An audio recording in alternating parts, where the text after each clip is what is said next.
नमस्कार, मैं हूं सुभाषिता। इस वीडियो में आप कार्तिक मास महात्म्य की कथा के 33वें अध्याय का श्रवण करेंगे। सूत जी ने कहा, इतनी कथा सत्यभामा को सुनाकर भगवान कृष्णचंद्र संध्या करने को महल में चले गए। यह कार्तिक मास का व्रत भगवान विष्णु को अति प्रिय है तथा भक्ति को प्रदान करने वाला है।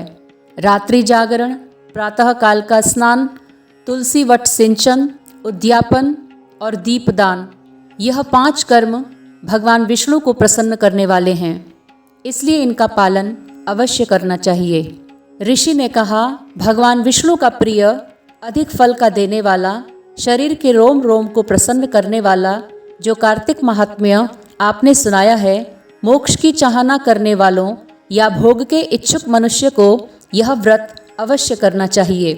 किंतु हम एक बात आपसे पूछना चाहते हैं, वह यह है कि कार्तिक मास का व्रत करने वाला किसी संकट में फंस जाए या वह जंगल में हो अथवा किसी रोग से ग्रस्त हो तो फिर यह कार्तिक व्रत को किस प्रकार करे, क्योंकि यह विष्णु जी का अति प्रिय तथा भुक्ति मुक्ति प्रदान करने वाला व्रत किसी तरह भी नहीं छोड़ना चाहिए। श्री सूत जी ने उत्तर दिया, यदि कार्तिक व्रती किसी संकट में फंस जाए तो शंकर जी तथा भगवान विष्णु के मंदिर के पास हो उसमें जाकर रात्रि जागरण करे। अगर घना जंगल हो फिर पीपल के पेड़ के नीचे अथवा तुलसी वन में जाकर जागरण करे। भगवान विष्णु जी की मूर्ति के सन्मुख बैठकर विष्णु जी का कीर्तन करे। ऐसा करने से 1000 गौओं के दान के बराबर फल मिलता है। जो मनुष्य विष्णु जी के कीर्तन में बाजा बजाता है उसे वाजपेय यज्ञ के बराबर फल मिलता है, और हरि कीर्तन में नृत्य करने वाले प्राणी को समस्त तीर्थों में स्नान करने का फल मिलता है। किसी संकट के समय या रोगी हो जाने पर और यदि जल न मिल सके तो केवल भगवान विष्णु के नाम मात्र से ही मार्जन कर ले। यदि उद्यापन न कर सके तो व्रत की पूर्ति के लिए केवल ब्राह्मण के प्रसन्न होने से विष्णु जी प्रसन्न रहते हैं। यदि आप दीप दान कर सकें, दूसरे की दीप की वायु आदि से भली भांति रक्षा करें, और यदि तुलसी का पौधा पास न हो तो वैष्णव ब्राह्मण की पूजा कर लें, क्योंकि भगवान सदा अपने भक्तों के पास रहते हैं। इस सब के न होने पर व्रती ब्राह्मण गौ, पीपल और वट वृक्ष की श्रद्धा से सेवा करे।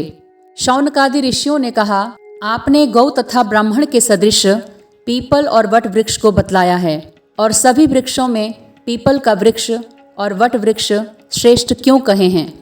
श्री सूत जी ने कहा, पीपल का पेड़ साक्षात विष्णु भगवान है और पलाश का पेड़ साक्षात ब्रह्मा है। इन वृक्षों की पूजा, सेवा तथा दर्शन से सब पापों का नाश होता है। ऋषियों ने कहा, हे प्रभु, हम लोगों को इसमें शंका है कि ब्रह्मा, विष्णु और शंकर वृक्ष रूप क्यों हुए? आप कृपा करके हमें बतलाइए। श्री सूत जी ने कहा, प्राचीन काल में भगवान शंकर और पार्वती जी विहार कर रहे थे। उस समय उनके विहार में विघ्न डालने के विचार से ब्राह्मण का रूप धारण करके अग्निदेव वहां पर गए। विहार के आनंद का नाश हो जाने के कारण क्रोध में भरकर श्री पार्वती जी ने समस्त देवताओं को शाप दे डाला। पार्वती जी ने कहा, हे देवताओं, विषय सुख को कीट पतंगे भी जानते हैं, उसमें आप लोगों ने देवता होकर विघ्न डाला है, इसीलिए आप सब लोग वृक्ष हो जाओ। सूत जी ने कहा, इस प्रकार क्रोधित पार्वती जी के शाप से सब देवता वृक्ष हो गए। इसी प्रकार भगवान विष्णु तथा शंकर जी दोनों पीपल और वट हो गए। इसी कारण भगवान विष्णु का शनिदेव के साथ योग होने के कारण केवल शनिवार को ही पीपल का स्पर्श करना चाहिए और किसी दिन नहीं। कार्तिक मास महात्म्य के 33वें अध्याय की कथा यहाँ संपन्न होती है। मिलते हैं अगले वीडियो में 34वें अध्याय की कथा के साथ। नमस्कार।